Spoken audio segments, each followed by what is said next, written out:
And the tomato story is the lead story on the Ghanaian Times. Burkina Faso fatal attack. President Mahama orders evacuation of injured traders. And if you want to link it to other stories, 30 to 45% of locally grown tomatoes spoil annually. This is the new finder carrying that story as well. But more from the Ghanaian Times. Mofa Fori signed landmark deal to digitize agric. Have you not been digitizing agric and over digitizing agric? Well, when you bring us the details, we'll get into it. Because under the previous government, some agric digitization thing also happened. Don't worry at all. We'll get into the details. Okay. So let me get into. No, two more stories from Ghanaian Times. Police rearrest suspected cop killer. An IGP AG moved to compensate multimedia journalist after 8 years. There's also a story on the back page of the Ghanaian Times. Tomato traders suspend Burkina Faso imports after deadly attack and protect Katamanso forest from destruction, encroachment. Family urges government. The Daily Graphic for this morning: government pays 10 billion DDEP interest.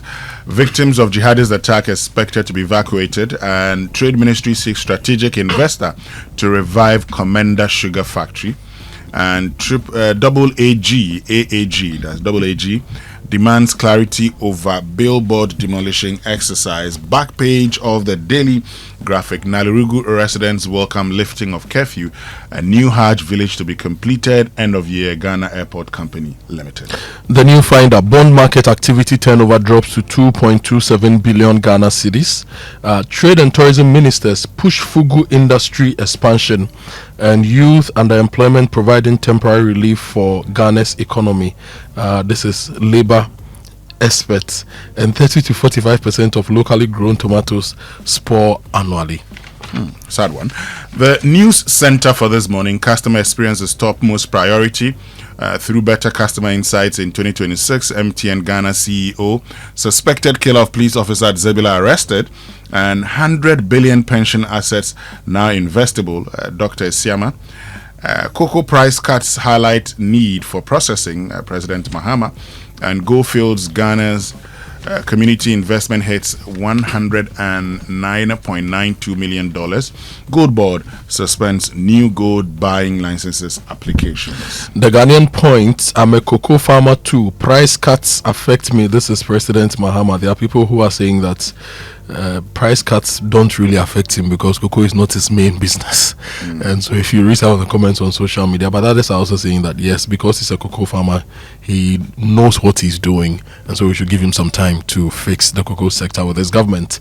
More from the Ghanaian Point: national security warns Ghanaian traders to exercise caution in neighboring countries, and Ken remains loyal to the NPP campaign team, denies breakaway claims. And Ghana Water Limited needs over 3.5 billion Ghana cedis to replace aging pipelines. This is according to the MD.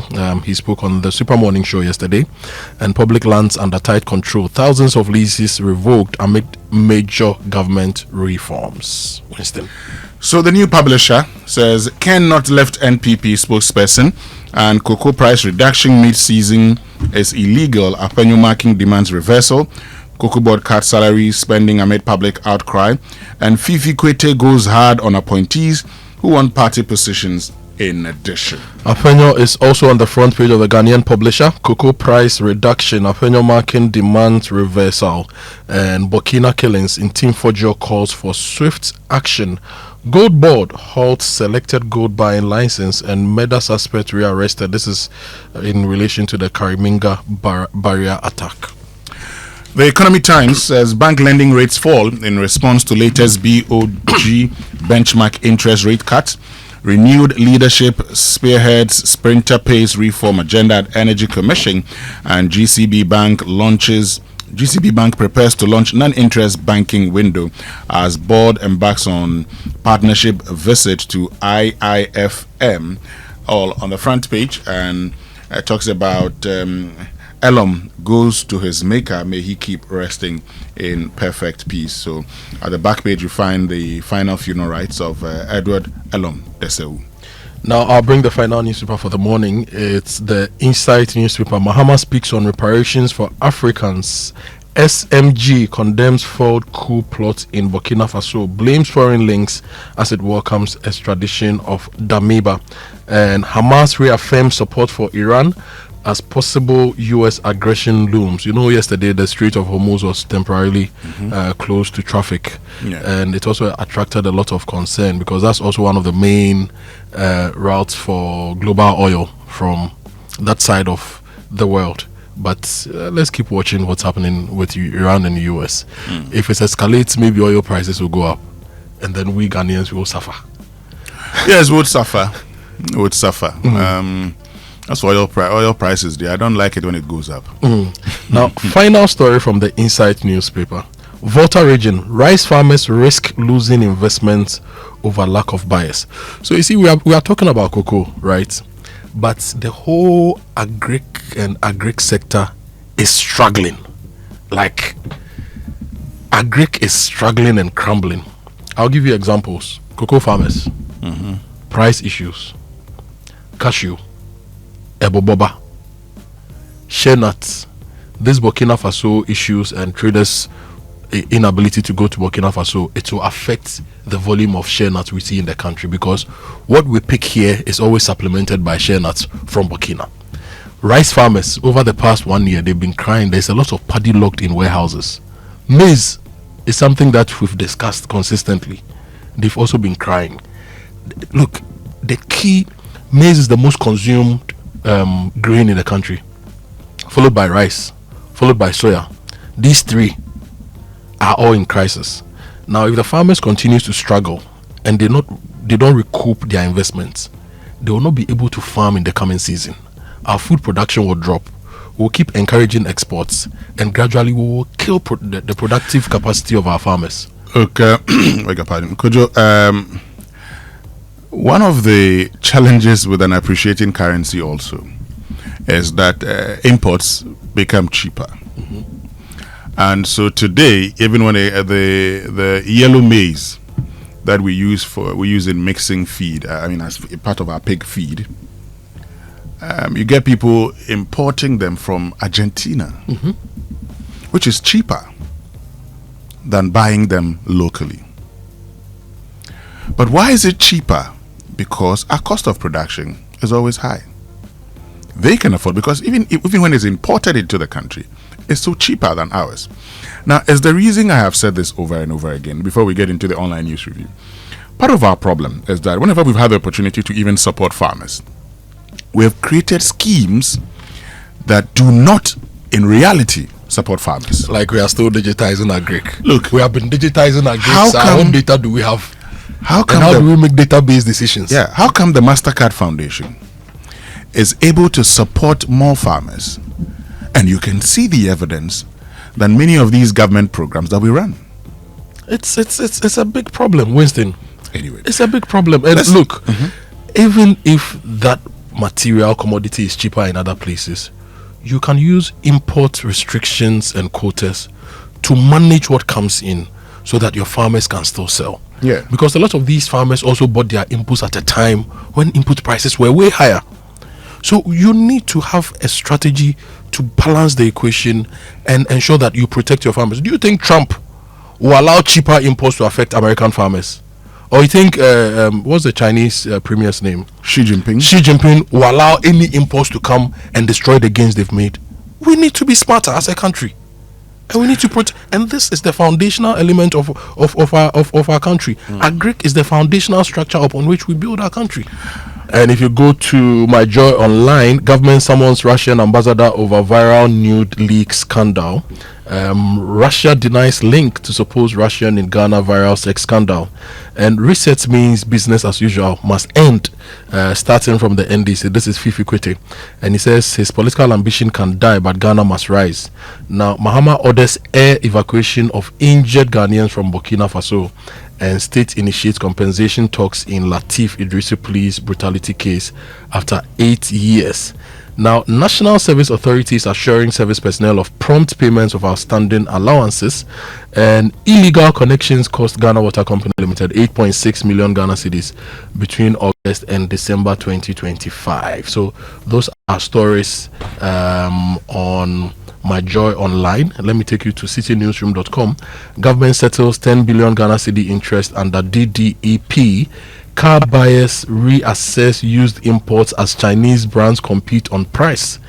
And know your role. Dafia Meko to judges criticizing legal education bill, and he's also saying that the GBA has lost its relevance and credibility. And the government summoning the Russian ambassador is also on citynewsroom.com. There is this story to do with discolored beans, and the FDA says discolored beans could signal danger. There was also a story about people mixing cement with beans in an attempt to preserve it, and the FDA says that is wrong, that is dangerous. We should not do that. Cocoa Board says they are going to save 5 million monthly from the salary cuts, and Mahama Yarga says cocoa price cuts is lawful and necessary. So those are stories from the online portals. You know, in this country, so they're going to save 5 million. Okay, and what happens to that 5 million? Yeah, we are always in a hurry. We are always in a hurry to say we made the savings, we saved this. Yes. Now you. Anyway, before we give you the details, if you are ready to take your business to the next level with the right support, talk to Zenith Bank. Get free SME support with their SME business webinar, which is themed Building Stronger Businesses, Unlocking Zenith Bank's SME Ecosystem. It's happening next week, Thursday at 10 a.m. It's online, so go to zenithbank.com.gh, click on the SME Business webinar banner on the homepage and register to secure your spot. Registration begins today, and the event is on Thursday, next week Thursday. Zenith Bank, in your best interest. Okay, let's get into the details. The Economic Times says bank lending rates fall in response to latest BOG benchmark interest rate cut. So, story by Toma Emi here says, following the latest cut by the Bank of Ghana's Monetary Policy Committee to its benchmark monetary policy rate, which trimmed by 250 basis points to 15.5 at its January meeting, Ghana's commercial banking sector has begun to adjust its deposit and lending rate structures amid evolving credit conditions. So it says that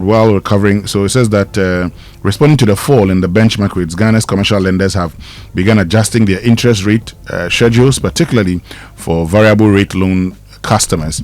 And according to industry sources, many commercial banks have started trimming interest rates on both existing and new loan facilities, in line with the decline in the Ghana reference rate since early January. Okay, and so that's a good one. Talking about interest, the government has paid 10 billion DDEP interest. There is a statement from the Ministry of Finance that says that the government of Ghana has paid 10 billion in interest obligations under the Domestic Debt Exchange Program, and this payment marks the 6th coupon settlement under the program and represents the second full cash payment without any payments in kind component, reflecting strengthened fiscal capacity and solvency. So those are the first two paragraphs of the statement. So the president has ordered the evacuation of injured fellow Ghanaians from Burkina Faso, and the story says the Ghana Armed Forces will evacuate Ghanaian traders injured in an armed insurgent attack in Burkina Faso last Saturday to Ghana for continued medical treatment, President John Dramani Mahama has announced. And a story related to that, tomato traders have suspended their Burkina Faso imports,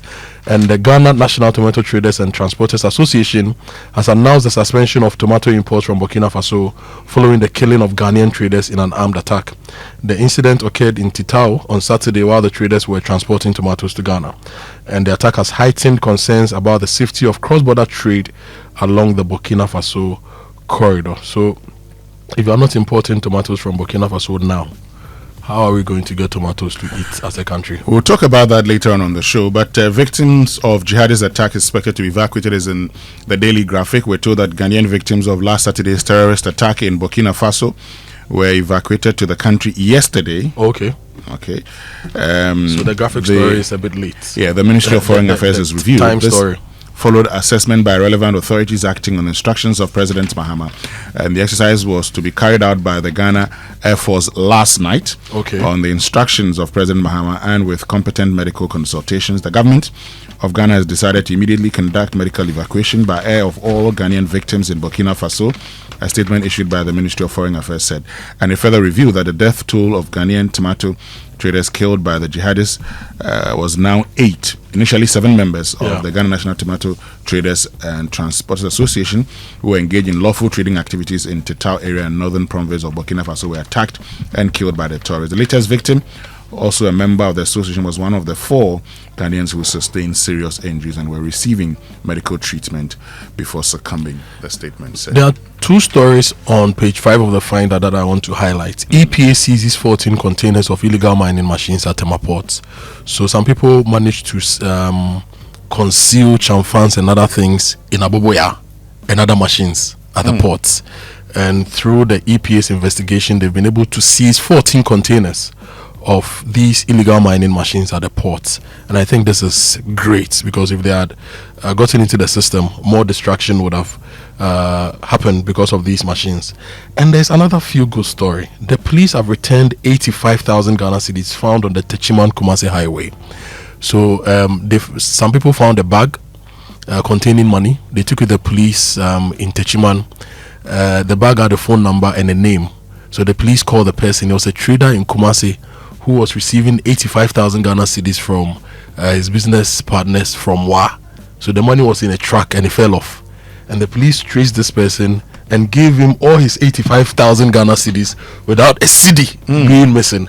And I think this is great. So congrats to the EPA and good job to the Ghana Police Service. Now, I see the police is doing something great. These days, even when people attempt to influence them with money, they turn it down. Which of them? Oh, you've not. I mean, those who were arrested with drugs. I thought you were mentioning the people on the road. No. They turn these things down because they still demand. No, because when they arrest you and they are promoted. Yes. And the thing is that promotion, the money that comes with the promotion, is better than the one of bribe. The IGP must promote all the police at the checkpoints in the voter region. They still would do. Ken Not Left NPP is in the new publisher, and it says Kenny Japan has not abandoned the new patriotic party to form a new political movement and has no plans to join another party or become an independent politician. And Kwesi Kwarteng, who was his spokesperson, says we want to put it on record that Ken has not left the NPP and he's not started any independent candidate agenda.